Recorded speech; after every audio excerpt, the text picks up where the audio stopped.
කාර්මික ශිල්පීන් සිළු දෙනාටම සුබ දවසක් ආයුබෝවන් කියලා පිළිගන්නවා SLEC work අපේ YouTube channel එකට.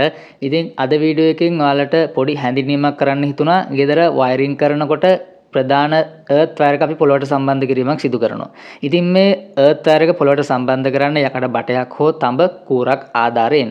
ඉතින් ගොඩක් දෙනෙක් දැකලා ඇති මේ earth කූර සම්බන්ධ කරනකොට ගොඩක් ටෙක්නීෂියන්ලා ගල් අඟුරු එහෙම නැත්නම් අඟුරු එහෙම නැත්නම් ලුණු පාවිච්චි කරනවා. ඉතින් ඒ කියන්නේ earth rod එක බසන්න කලින් වලක් කපලා මේ දේවල් වල ඇතුළට දාලා earth rod එක සම්බන්ධ කිරීමක් සිදු කරනවා. ඔයාලා දැකලා ඇති. ඇයි earth rod එක ගහනකොට නැත්නම් භූගත වයර් එක සම්බන්ධ කරනකොට ලුණු එහෙම නැත්නම් අඟුරු මේ සඳහා පාවිච්චි කරන්නේ. අන්න ඒ ගැන පොඩි කෙටි හැඳින්වීමක් කරන්න තමයි බලාපොරොත්තු වෙන්නේ.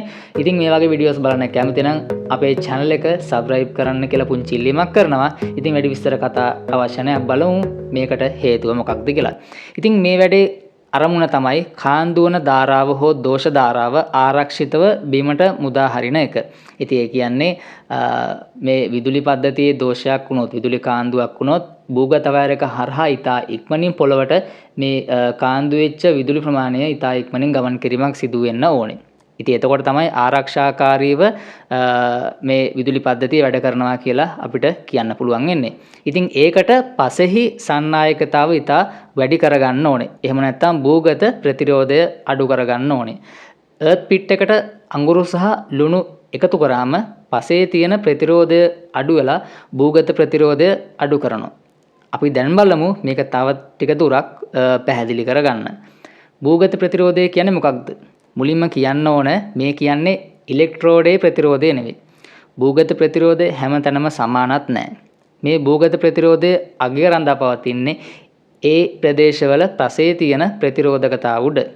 විදුලි කාන්දුවකදී භූගත ප්‍රතිරෝධය වැඩි නම් මේ එන ලීකේජ් කරන්ට් එක පස හරහා ගමන් කරන්න තරමක් දුරට අමාරු වෙන්න පුළුවන්. ඉතින් ඔයාලා දන්නවා ප්‍රතිරෝධය අඩු තැනින් ධාරාව ගලනවා කියලා අපි හැමෝම අහලා තියෙනවා. ඉතින් ඒ කියන්නේ පසේ සන්නායකතාව වැඩි කරන්න ඕනේ. ගල් අඟුරු හෝ අඟුරු හැදිලා තියෙන්නේ කාබන් වලින්. කාබන් කියන්නේ පෘථිවියේ භූගත ප්‍රතිරෝධය අවම කරන්න පුළුවන් හොඳ සාධකයක්. ඒ නිසා ගල් අඟුරු හෝ අඟුරු යොදා ගන්නවා. ඒ වගේමයි අඟුරු වලින් ගොඩක් කාලයක් තෙතමනය රඳවාගෙන තියාගන්න පුළුවන්. තෙතමනයෙන් වෙන්නේ සන්නායකතාව වැඩි වෙන එක. ලුණු එකතු කරන්නේ මේ earth rod එක වටේට පස අයනීකරණය කරගෙන තියාගන්න. ඒ කියන්නේ ජල වාෂ්ප එක්ක එකතු වෙලා තෙතමනය තියාගන්න. එතකොට earth rod එකයි පොළවයි අතරේ සන්නායකතාව වැඩි වෙලා earth rod එකෙන් ඉක්මනින්ම ධාරාව පොළවට ගැලීමක් සිද්ධ වෙනවා.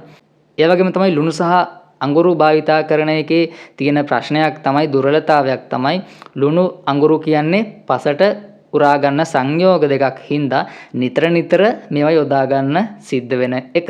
ඉතින් ඔයාලට දැන් අවබෝධයක් වෙන්න ඇති ලුණු සහ අඟුරු ඇයි අපි මේ earth rod එක සවි කරනකොට යොදාගන්නේ කියලා. ඉතින් මේවා අත්‍යවශ්‍යම නැහැ. හැබැයි මේවා යොදනවා නම් ගොඩක් හොඳයි.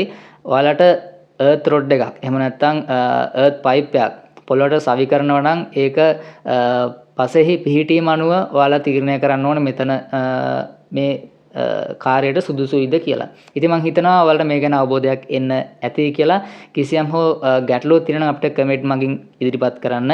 ඉතින් මේ වගේ වීඩියෝස් බලන්න channel එක subscribe කරන්න කියලා නැවතත් ඉල්ලීමක් කරන අතරතුර ඊළඟ වීඩියෝ එක හම්බෙන්නතුරු ඔයාලා සියලු දෙනාටම සුබ දවසක්.